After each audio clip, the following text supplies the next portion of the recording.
66 million years ago, the age of the dinosaurs ended not with a whimper, but with a cosmic sucker punch. An asteroid the size of a mountain slammed into Earth, turning paradise into a wasteland overnight. Dinosaurs, the rulers of land, for more than 160 million years, suddenly lost their crown. But the planet didn't become quiet, far from it. In the eerie stillness after the impact, Earth was rebooting, and what stepped forward to fill the dinosaurs' shoes was a strange, chaotic mix of survivors and upstarts. The 3-year night. The impact didn't just kill dinosaurs, it rewrote the atmosphere. Dust, soot, and debris blanketed the skies, blocking sunlight for about 3 years. Imagine living under a dim, moonlit sky at high noon. Temperatures plummeted, plants withered, food chains collapsed. In this world of gloom, fungi thrived. Mushrooms and molds don't need sunlight, and they gorged on the sudden buffet of dead plant and animal matter. Geologists even found a fungal spike in rocks from this time, a literal layer of mushroom dominance. It was a brief moment when fungi ruled the world, yet life proved tougher than expected. Within just a few years, even the asteroid's crater was sprouting new growth. The apocalypse wasn't permanent. It was a harsh reset, a low-budget reboot of Earth. As the dust cleared and sunlight returned, Earth entered the Danian stage, the very beginning of the Paleocene epoch. From space, the planet looked surprisingly familiar. The continents were in roughly the same places we know today. The climate was warmer and more humid than our modern Earth, with subtropical zones stretching across much of the globe. But the land itself felt different. Before the impact, forests had been lush and diverse. Ginkgos, redwoods, ferns, flowering plants, and more woven together in a complex web. Afterward, those ecosystems collapsed into simplified forests. Conifers surged ahead, dominating landscapes with monotonous stretches of greenery. Angiosperms, the flowering plants, would eventually return to rule. But for millions of years, forests felt like a copy-paste version of their former glory. And they were quiet. Gone were the bellows of sauropods and the cries of pterosaurs. Instead, the air buzzed softly with insects, the rustle of small mammals, and the occasional splash of a reptile. For the first time in ages, Earth was adjusting to a world without giant dinosaurs. Mammals take their first risks. The so-called Age of Mammals begins here, but it didn't start with dramatic, horse-sized predators. Most mammals were still small, rat-sized scavengers or raccoon-sized omnivores. They survived by being opportunists, eating whatever they could find. Yet out of this modest start, the first big carnivorous mammals appeared, the Mesonychians. These were strange creatures, wolf-like at a glance, but actually distant relatives of hoofed animals like rhinos. They had oversized heads, blunt teeth, and chunky limbs. They didn't sprint like cats. They bounded more like clumsy rhinos. Early forms, such as Disacus, roamed across North America, Europe, and Asia. Later, larger members like Ankylagin reached bear-sized proportions. Their strategy was simple: bite extremely hard.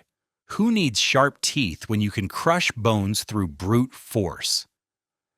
Meanwhile, another line of predators was beginning its own rise: the hyenodonts. Though small at first, no bigger than medium-sized dogs, these carnivores had keen senses and razor-like teeth. They would eventually grow into apex hunters bigger than polar bears. In the Danian, though, they were still underdogs, waiting for their turn to dominate. Reptiles strike back. While mammals were just warming up, reptiles seized the spotlight. Crocodiles, snakes, lizards, and turtles didn't just survive, they flourished. Crocodilians shrugged off the extinction with barely a scratch, Their slow metabolisms and aquatic lifestyles gave them an edge, and by the Danian, they were thriving worldwide. Some species reached 15 feet long, lurking in rivers and ambushing anything unlucky enough to drink. Snakes also took advantage of the dinosaurs' absence. Freed from competitors, they radiated into new forms. Boas appeared and stretched to lengths of over 10 feet. Not colossal, but plenty big enough to ruin your camping trip. Monitor lizards joined the ranks of predators, their muscular bodies and sharp claws putting them in direct competition with crocs. But the real champions were turtles.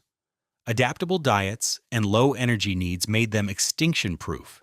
In fact, nearly 80% of Cretaceous turtles survived the impact, compared to a mere 7% of mammals.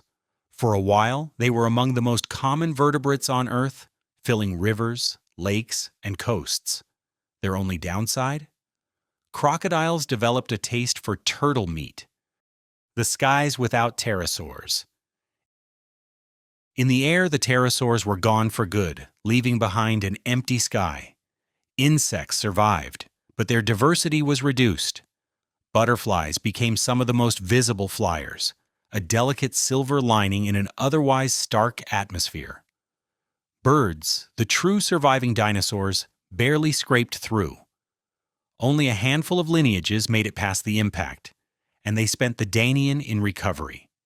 It would take another 15 million years before birds began their explosive rise to dominance. For now, the skies were strangely subdued. Oceans ruled by sharks. The seas had lost their giants too. Mosasaurs and plesiosaurs were gone, leaving predators' thrones empty. Sharks wasted no time filling them. Of the 28 shark families alive before the asteroid, 25 survived into the Paleocene. That's resilience. Within a million years, sharks of the genus Otodus were already reaching the size of great whites. One species, Otodus obliquus, may have stretched to 30 feet long, making it the largest predator on the planet. Their favorite prey included sea turtles and large fish. Other groups, like eels and cutlass fishes, diversified rapidly, while ray-finned fish experimented with new forms in rivers and lakes. The oceans recovered quickly, though in strange and sometimes unsettling ways. Some bizarre armored fishes near the impact crater looked like coral-covered trumpetfish, proof that evolution never wastes an opportunity to get weird. Survivors from the Cretaceous. For decades, scientists believed ammonites, the coiled-shelled cephalopods, vanished instantly with the dinosaurs. But evidence from Denmark and New Jersey suggests a few species survived for nearly 500,000 years after the impact. They were the last flickering remnants of a once-dominant ocean dynasty. On land, crocodiles that once shared rivers with T-Rex were now rubbing shoulders with mammals. It was a transitional world, a mashup of old survivors and new experimenters. A walk through the Danian. Imagine walking through a Danian forest. It's warm, humid, and dominated by conifers. Small mammals scurry underfoot, sniffing at seeds and insects. A turtle basks near a riverbank, only to vanish with a splash as a crocodile lunges from below. Snakes sun themselves on rocks, while in the distance, a bear-sized Mesonychian lopes awkwardly through the underbrush, sniffing for prey. Above, birds flit overhead in modest numbers. The forest is quiet compared to the Cretaceous, but life is everywhere, rebuilding, rebalancing, and preparing for the next great expansion. Why humans eventually won. The Danian reminds us that mass extinctions aren't just about endings, they're about resets.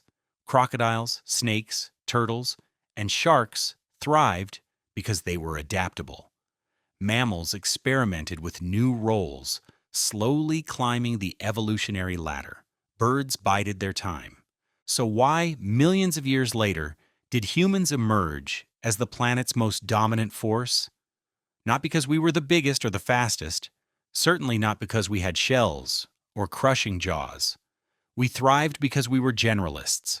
We could eat anything, live anywhere, and most importantly, we could learn.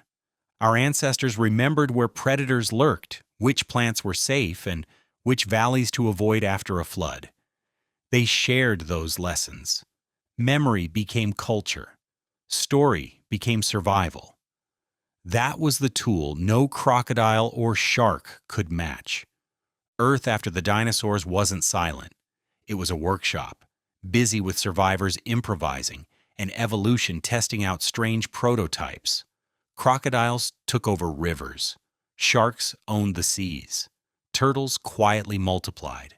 Mammals began their long march toward dominance. And eventually, one mammal species stood up, picked up a stick, and started writing the next chapter. The scariest creature Earth ever produced wasn't a dinosaur, a shark, or a blunt-toothed bear wolf. It was us, the storytellers who turned survival into strategy and strategy into empire.